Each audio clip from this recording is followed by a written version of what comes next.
Here we are with the cute Miss Millie. Now you can see Millie's wearing the transitional leash. She goes over the nose and behind the ears. Right now we're just practicing our patient reset. That's where I lift up the weight of an apple, and then when Millie puts her bum down, I put my leash down, and there's no pressure on that leash. We're just getting the hang of walking, learning how to walk on a loose leash and to control our impulses, how to walk on one side, either the right or left, whichever side I put her on. And we're just starting with the very basics, just learning how to chill, learning how to walk. You can see she is very forward, and she uses her pointy little nose, and we'll try to cross sides and shove up in my knees and up my crotch. And so we're just working with how to be polite and kind. Here I have my shoulder rolled back so that my hand is by my back pocket, and I have a short and working on loose leash. It's very, very important that you understand this hand placement. There she's trying to cross over. This is really, really important for you. Her cue for correction is pressure on the leash. And so in order for her to be able to grow through training, she has to have a loose leash. And then when pressure is created, you use one of the 5 tools. So right now you see me doing a little flick. I've also been doing some zigzags, just where I walk from one side of the sidewalk to the other side of the sidewalk. And I couple that in with the flicks.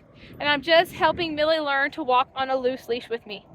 So right now we're only getting a few seconds of loose leash, but it's getting longer and longer, and we'll continue to get longer and longer until we have multiple minutes of loose leash, and then until we're just able to walk at a loose leash. She tries to sniff in things right now. It's not really possible for her to sniff while we're walking because she still hasn't figured out how to walk on a loose leash beside me.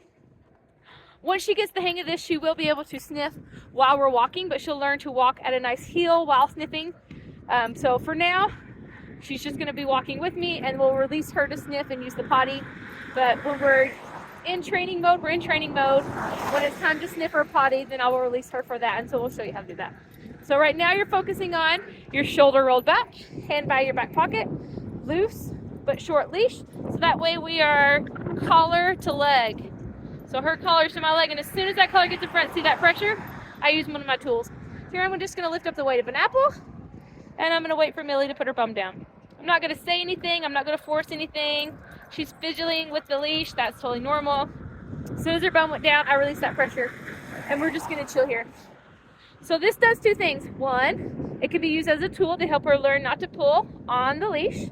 2, this is just important to do at least a dozen times every time we go on a walk. And I need to sit here anywhere from 10 seconds to 30 minutes.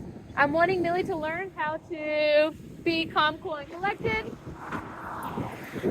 Oh, here we go. There is a thing coming. So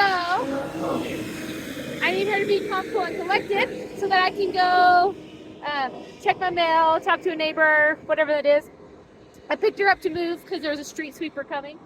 But then the street sweeper went around me. Excuse me. So now I'm just lifting up that weight of an apple again, just super loose till her bum goes down.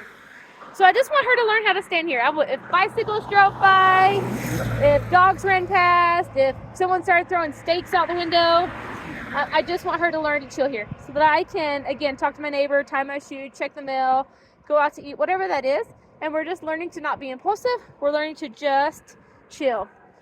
Her cue to walk is when I give that little tug on the leash that says, I'm moving, move with me. Here I'm giving some flicks. It's just like a literal flick with my wrist. Anytime pressure is created, I'll use one of these 5 tools. So far, just in this short little video, we've already learned how to flick, how to reset, and how to do zigzags. We'll go over more tools throughout her training. There's a total of 5, and I can use them anytime. I'm just going to do some more zigzagging because she's still just creating slight pressure. And I'm going to do some flicks while I'm zigzagging. What I don't want to do is use the same tool over and over again and she just become desensitized to that tool. That's why there's 5 different tools for me to utilize. And so we're just working with walking calm, cool, and collected on a loose leash. There's in our training program, we have free play, training walk, bed, reflect. Free play is just where she gets to play in the backyard and have fun. For us, she got to go play at the facility and do some behavioral training while just playing in the yard with friends, which is great. She could also just play with our dogs in our backyard or just in a backyard to play fetch. And now we're doing the training walk. After the training walk comes bed, and we'll show you how to do that one.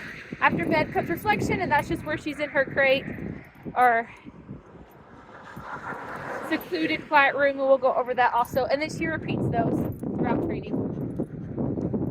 So the training's not super hard, but you want to make sure you're very consistent.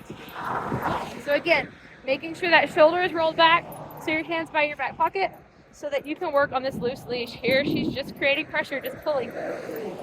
We want there to be a few seconds of no pulling, so we're going to do these zigzags and these flicks. Good, and now we're back to getting a couple seconds. So we're just going to keep working on this training walk, then we'll go inside and we'll make another video of the bed. But today's focus is shoulder rolled back, hand by your back pocket, short but loose leash. There should be like a J in that leash, but it should be short enough and my hand's positioned enough that as soon as she gets in front of me, there's pressure on that leash, and then I'm utilizing one of my 5 tools to help her walk at that loose leash.